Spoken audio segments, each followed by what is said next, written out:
One Church. My name is Jan. I'd like to share with you what God has been doing in my life for the last 12 months. I've grown tremendously, more so in the last year than the other 4 years. And I've grown in joy and in peace, and I've been blessed in my finances and with my children and my family life, my home life. I met some awesome people. Hi guys, I love you, you're awesome. The most exciting blessing and the biggest change in my life is the fact that God introduced me into a new ministry.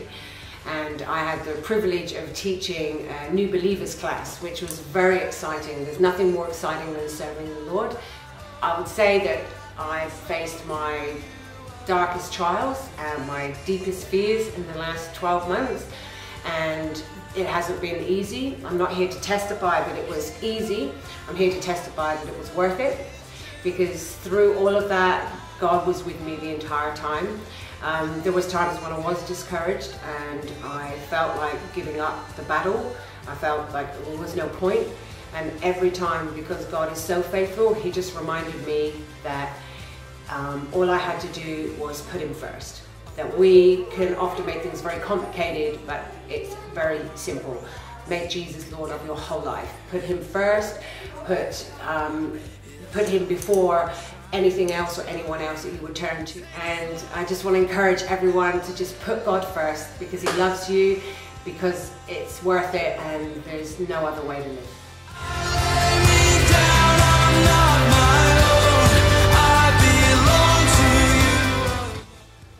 Good morning, my name is Philip Chant, and I'm just going to explain to you how I've been challenged at One Church in recent times. It happened during the series of sermons from Pastor Candace called the Wake Up series. And during that series we were challenged, or I was challenged, to pray for 1 hour a day. And at the end of the service, a challenge was put out mainly for the men to say, for those to say who they would pray for 1 hour a day, and I was one of those people. So from that time I tried to have 1 hour prayer a day. Previously I was praying each day for 15 or 20 minutes and really rushing through to pray for the essentials, but not spending any further time. After I was challenged, I tried to have an hour's prayer each day, and to start with I found it very difficult, but after a few days I managed to pray for an hour and pray more in depth for the things I'd already been praying for, and God gave me new areas of areas to pray for as well. I can really encourage each of you to endeavour to pray for an hour a day. It needn't be all in one sitting, it can be during the day, but I've found that God's given me areas to pray for, and I'm sure that I've been able to pray more meaningfully for people and situations in these last few weeks.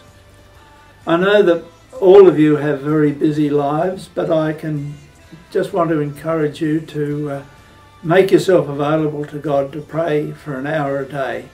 And if you make yourself available, you'll be surprised how He will use you in changing situations, blessing people's lives, and you yourselves will be blessed as you make yourself available to do this. So thank you for this opportunity to share this with you.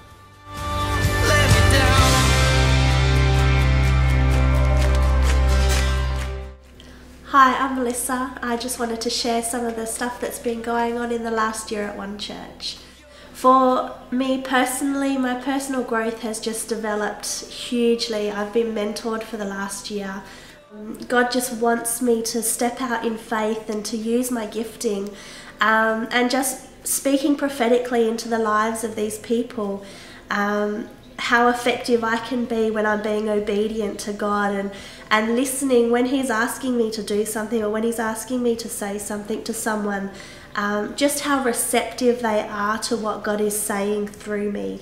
It's such an encouragement, and it gives you such a buzz that you just want to keep going and going.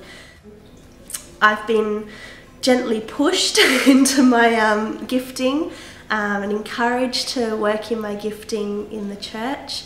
It's really made my prayer life grow.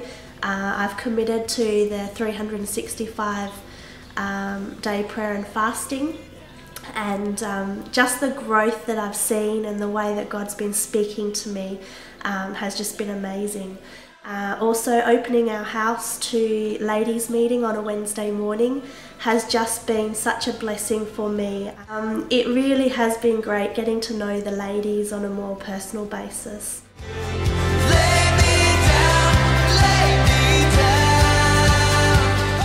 Another huge testimony that we have was for the building fund. We were asked to seek God for an amount to pledge for the building fund. And I'd prayed and I'd asked God, and God gave me a figure, which was quite a large sum for us. And I was like, God, you're going to have to tell Dave this same amount, because otherwise it's definitely not going to happen. And God did confirm that amount with Dave, and we did write down that pledge, and we pledged that we were going to give that amount of money by the end of the year. And within a couple of weeks, we were under huge financial attack, huge attack. We lost quite a bit of money. We lost a source of income for about 3 months. But we knew how important it was to follow through with the pledge that we had made. Not just from a spiritual point of view for honouring what we'd said to God that we would give, but also for the financial side of the church, because obviously the church was counting on that money also. So it would have been too easy for us to say, oh, well, we actually don't have that money anymore and we can't give that money. But what we did is we paid it bit by bit. Each time we got paid, we put that amount of money into the church's bank account, and we had paid that full pledge amount just a few days after the cut-off. And it was just such, it was so exciting for us to be able to have done that, to have tithed throughout that whole period, and also to have paid our pledge amount. It was really, really exciting. But with our finances, obviously nothing is just, you know, you do your thing and all of a sudden God waves his magic wand and everything's all fixed instantly. It took months for our financial situation to come back up. But we know that by continuing to tithe and continuing to dedicate our finances to God, that God was in control. And it's too easy for us to say, oh God, we don't have enough money to tithe. But I can just encourage you all that, you know, you can't afford not to tithe. You know, you need to keep God the centre of your finances, which is what we have done, especially throughout this last year with all the financial issues that we've had. And now we are just getting back on our feet. We're getting back to where we were. And it's so exciting. It's really exciting to see what's happening, not just in my life, but other people's lives around the church at One Church.